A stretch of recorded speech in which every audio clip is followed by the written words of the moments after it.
Hello, everyone. Welcome back to the T.O.A Podcast. I am your host, Onvermel, here today with the EK, as per usual. Hello, EK. Well, I wouldn't say as per usual. I would say as of every other week.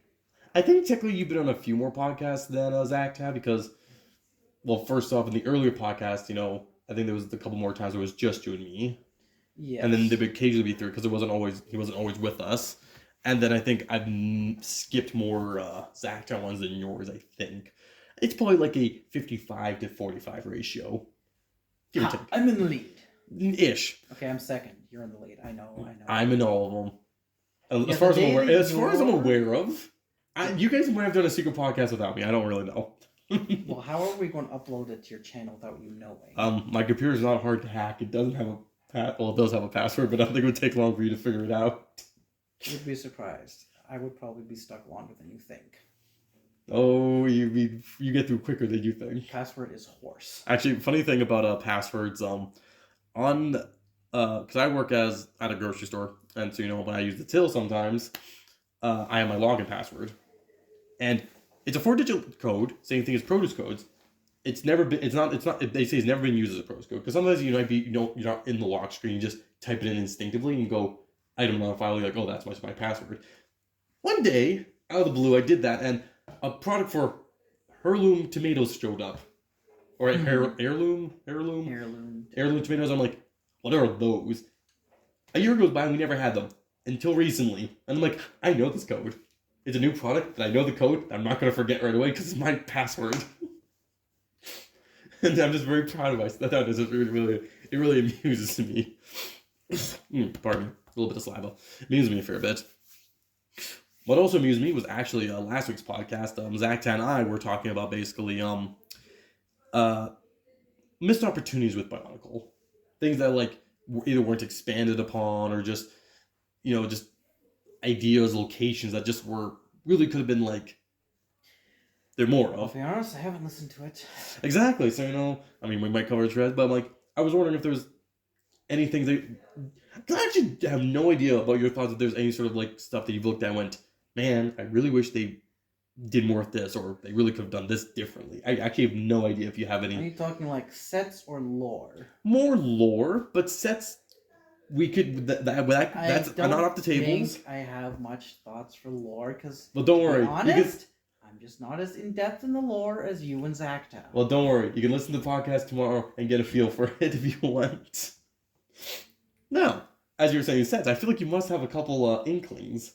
I'm sure if I actually had some, but you've put me on the spot and I can't really pop on my the whole Haga in a dicky, and that's Doom.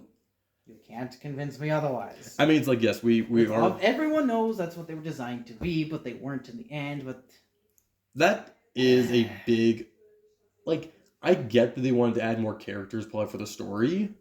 But at the same time, it's they didn't add more characters. They're just a Rahaga. They already had they only did 2 T.O.A to match them, so that makes it worse.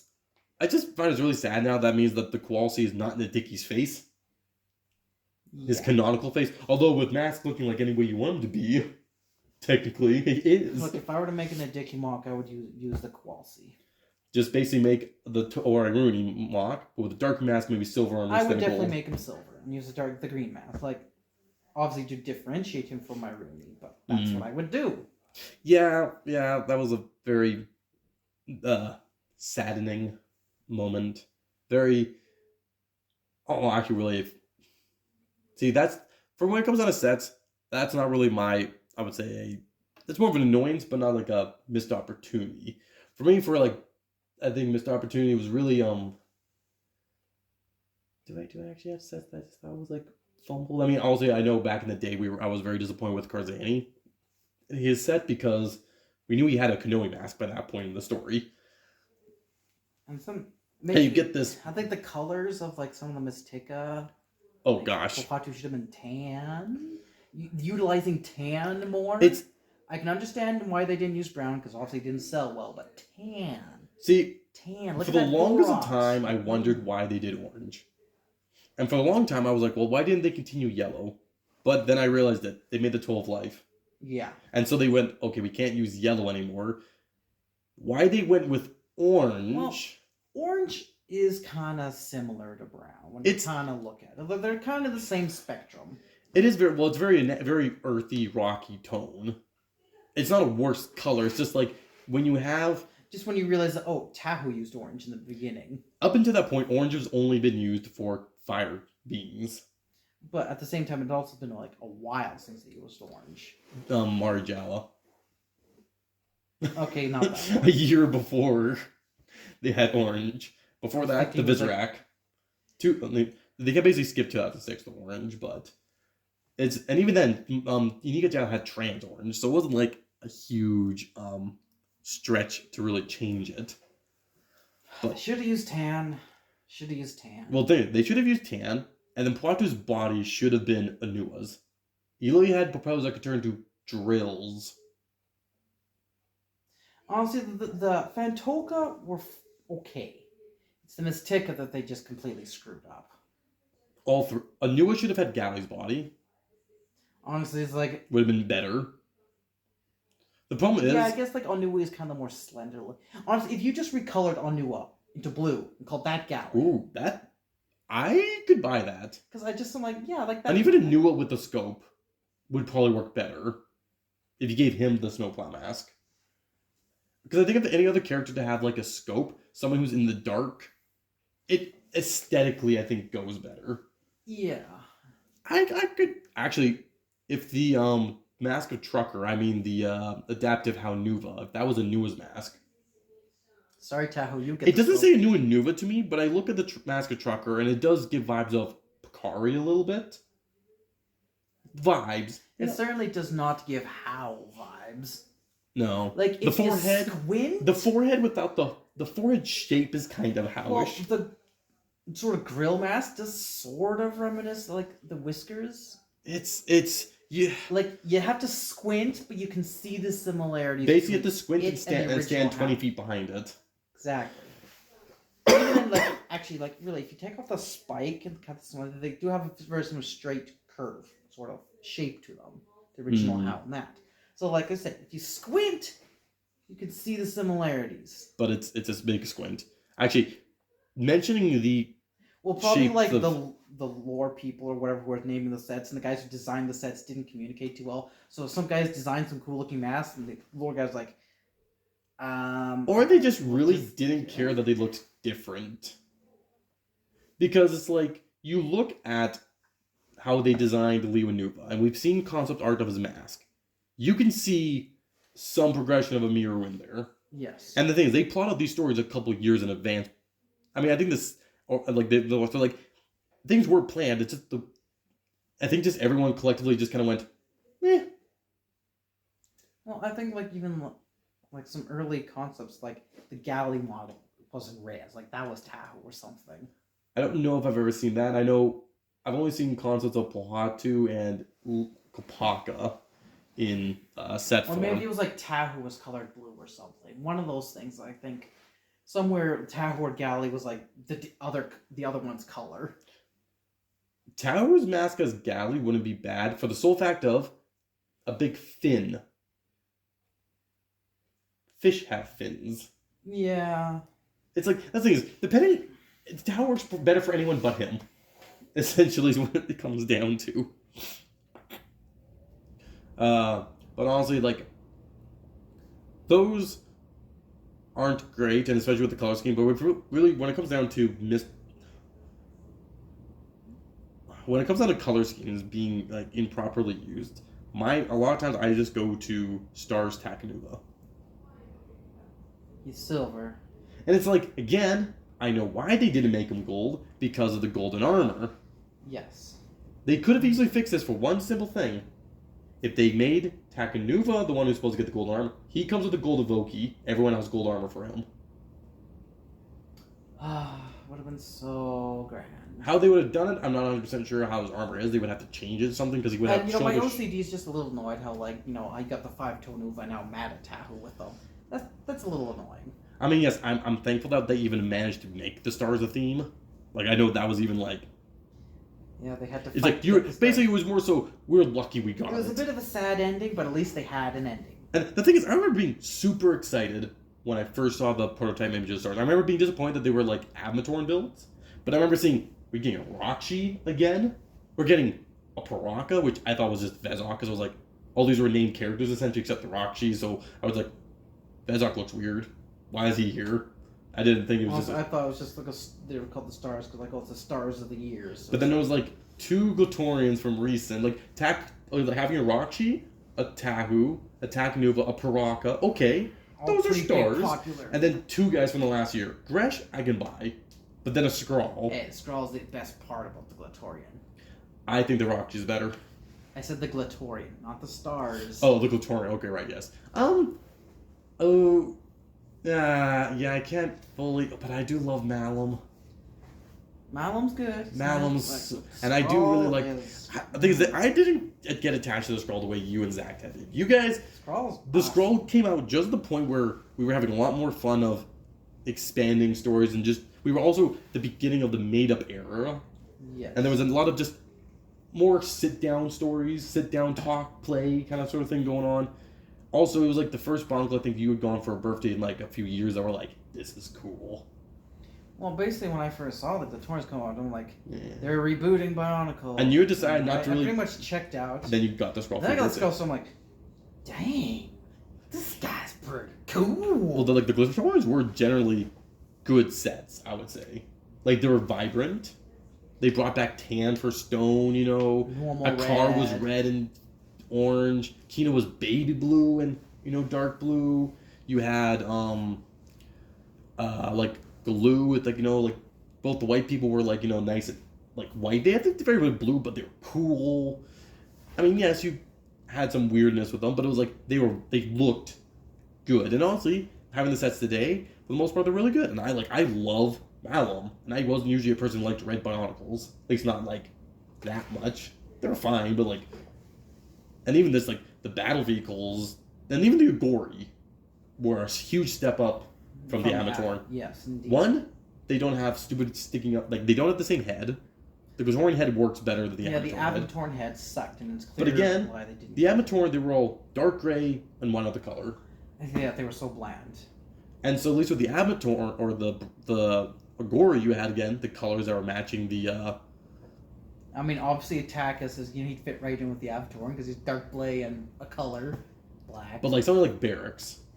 You know, he's got the shield, he's got the hose popping on his back into the Tahu sword came back in a new color.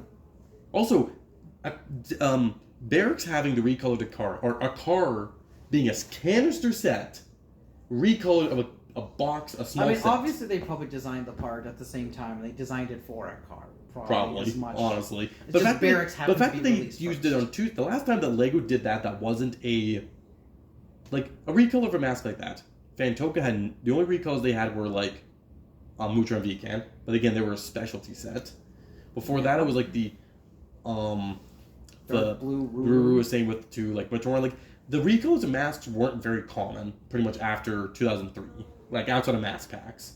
So the fact that we got a Glatorian mask outside of like obviously I know like a lot of the Titan Glatorian masks where we like the Perditis that came in orange and dark red. You had the Scopio guys piled back. Some of them were smart, like they literally designed one mold to be 2 faces, which was great. But like the fact that Akar and Barracks, they went to Barracks and went, we're using a flame sword because it looks like why not use this flame helmet we're designing?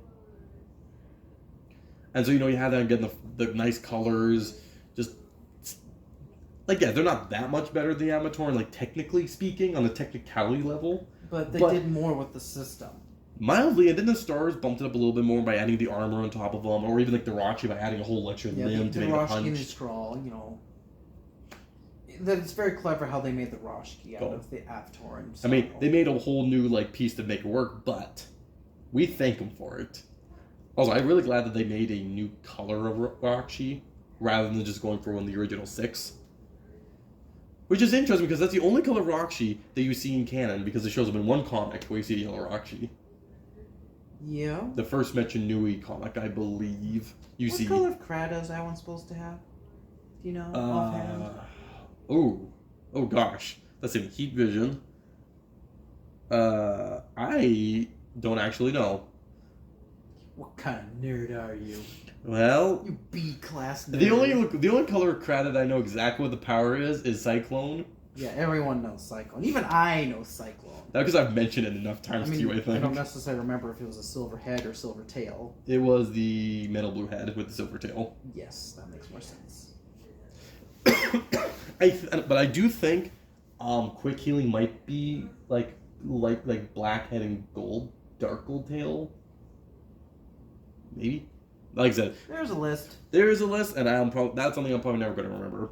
But that's a lot of random things to remember. Way too much random things to remember. Don't get me wrong. That's something. It's hard enough. Someday. This thing is, it's hard enough remembering all the T.O.A names. Usually, there's like one that I sometimes might forget, but for the most part, after with a little bit of thinking, I can get them all. Then there's as proven in our video. Yes, we did get every name. We're not going on them right away with the mask heroes, but we did eventually correct ourselves all, and we did kind of skip the more track with the Biddles, and also our pronunciation might have been wrong with them. I don't know. Who cares? The thing I have a harder time remembering names is between the Rockshi, Borak, Vizrak, and Vaki. Borak, I think I've got no problem with. The Roshki? A lot of them are very similar to the Borak, like Parak and Panrak. Yeah. Lirak and Levac. Nuvok and Vorak. Turak and Tanok. Galok and Gurak. Korok and Kurak. Again, it's like something very similar. The Roshki and Borak were so. And then you get to well done. And then the calls, just add call to the back of a bunch of those. The Vaki, I know there is Nurak. That's the red. Nurak is red. Zadak's brown. I believe the black starts with V. No. Yes? V? No. And this is the thing is, the green, I'm pretty sure, is Lurak. This thing is, once you get, some of them will just sound so similar to each other. Bordak is the blue. Bordak, yes. The weapon is the Bordak weapon. Keelerak? That's a Vizrak, the green Vizrak. No. Keelerak. Kirak. The Kirak. Like I said, some of them sound so close. Like, look enough when you get to the Vizrak, it's like the Keelerak, Unarak, Vorparak, or Vorparak. Not Voparak, but Vorparak. Yeah. It was a brown. And then you had the Butarak. The Bogarak. From the Bogarak, something bigger. Blue one, there's like Bogger. Again, the names of the generic horde villains are just so similar. Like, they're not important because they're not characters, but as a nerd, I need to research this more and become to the point where I can come out in the next podcast and go, excuse me, let me educate my past self. And also, the reason why I would remember most of these names is just by looking at Brickling parts and looking at like the weapons for all the different Vizrak and stuff. Like, that's more the reason why I probably remember the. See, like the black Vizrak stands out in my mind easily because it's like, Unarak. This kind of a little bit odd sounding.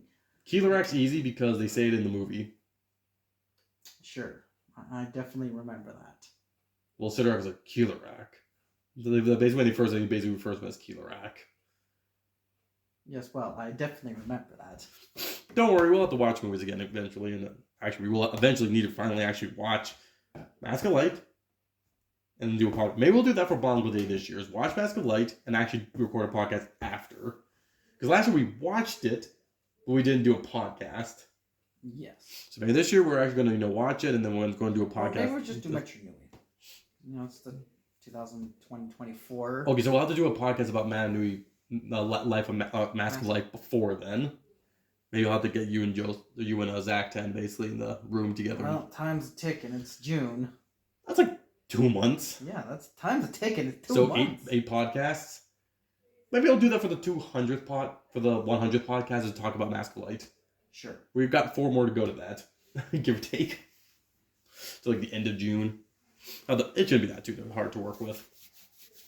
But yeah, now going back to like the Taurens, the one thing though when it comes down to characters that the whole second half of like from 2008 and 9 both kind of dropped the ball with compared to like earlier stuff is, because before 2008 the only really battle vehicle or riders you had was Takuva, Lekon, and Lezovic, and I guess like Vezon.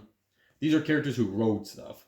Mm-hmm. But you look at those characters and those are fully fledged. They have weapons. They have like cool color schemes. Three of them are main players, and then there's Lesvik. He's kind of just there.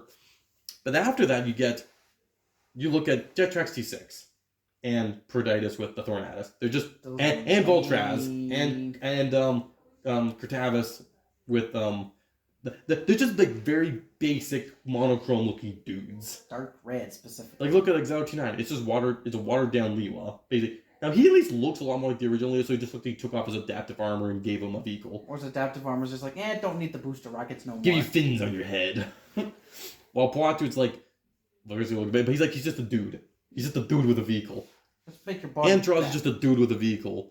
Proditus, and all like the Agori from like the Agori, they were kind of small basic characters, so they're not as bad. But like Proditus specifically, he's a Regulatorian in a vehicle, but he's just a dude. Look at Voltraz, like, come on, dude, you're just pure red. That's boring. Your mask is melted red and black. Come on, have some black sockets. They should have given him like black sockets limbs, maybe black limbs. Black even limbs. Just a black body. I mean, I like Voltraz. I'm so used to it, I don't really mind it. I'd say it. At least the Mazika had the multicolored. Mind you, Mazika's lame. He's like Solak with no weapons. But he's got a silver mask, at least. He's got another color. Mazika looks slightly better. And at least he's got a giant cannon. He's got a Swamp Strider. Oh, stride. That doesn't look like something that would stride through the swamps very well. It more just shuffles through the swamps. But the thing is, you look at any of the swamps should have long, kind of gangly legs to kind of like get through. I suppose. At least in any sort of like it does fit like it should fit in the swamp. I will admit that. Despite him not really ever showing the story in the swamps, like almost at all. Like other than the box art, was he ever in a swamp? Like I know him and Voltraz are in a story, but I don't know if they actually ever went to Karanui. Honestly, I look at the set, and if someone told me basically the basic outline of 2008, and then showed me Mazika, and someone asked me what I would think he was, my thought would be, oh, he's some nomadic Amatoran who lives in the swamps that they came across. That's not what he is? He's an Ice Matoran who works with the Order of Mananui, who just so happens the vehicle gets mentioned once. And I think it's a miniature that Hellerix has. I definitely remember all that. This I only know because Zach and me briefly mentioned this last podcast. The online serials, I read them all like once. I read like half of them once. I think the audio ones, I listened to several times, but it's been so long that I can't even know. Dark Mirror is the only one I've actually read all of them. I think Dark Mirror is really the only one of like the online I can stories. Remember actually reading that one. I remember listening to that one. I printed it off, I think.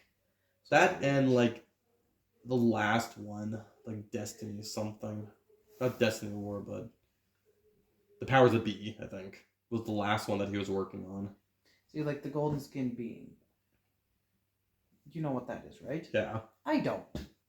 I do not. I know I don't even know where it's from. I don't know where it's from either. I think it might have been a Great Being creation. No. What story is it in? Oh, Salamat's Tale. Yeah, I'm pretty sure I've not read that. I only know that. And I know that because I know that Salamat had his own specific story rather than being part of whatever the other one was talking about, because it's a dream creature. Like I said, I know where some stories are and such, but like I said, I never read the one with I think Norik and his old teammates and such, or as one person. I know Zach, I read that. I think you did at one point.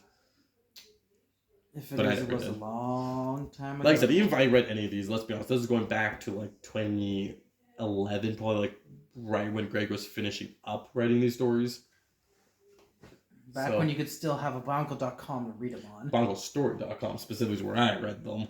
Well, yes. Which is, can I just say that was really weird that, Bionicle had so much to it that LEGO really made another website specifically for the story. Because they kept it around for a while. It wasn't a fan site. Not like Biosector 1 or like that. This was a LEGO sanctioned thing that's basically like, here, Greg, fine, all you nerdy Bionicle fans, here's another website for you to go to. We'll link it in LegoBionicle.com.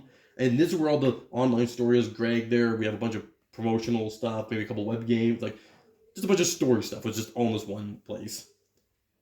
And that just baffles me. And it hung around for a few years after Bionicle's death, too. I think it hung around until even close to Hero Factory's death, honestly. Like, I think it might have died about 2013.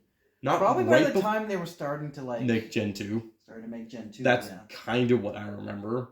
Because I can't remember if it was alive when the first image of the No, it was definitely gone before then. But I don't think it's by a ton. No, I'd say probably like halfway between the two Bionicles, kind of when it ended. I'm gonna say that'd be like when Breakout came out for Hero Factory or Brain Attack would be my guess. 2013, 2012, yeah. And there really does not feel like there's much time between the two Bionicles for Hero Factory to sit in there. Did Hero Factory get released 2011 or late 2010? I do not remember. I don't remember. I don't know how quickly they were dancing on the corpse of Bionicle, but I do not remember at all. I do not remember at all. But anywho, we're reaching the end of the podcast here, so I think good enough time as any to call it a day. Now that I didn't have much else to say, so unless you had another thought. No, not really. I'm not surprised. I'm sure there'll be other thoughts. There's always another podcast. Save it for next time. Exactly. So thanks for listening. Consider subscribing if you really want to. Because obviously, if you made it this point, then you have problems. So may as well stick around for more problems. And I've been your host, Onvermel. This has been the T.O.A Podcast, and we are retiring from the night.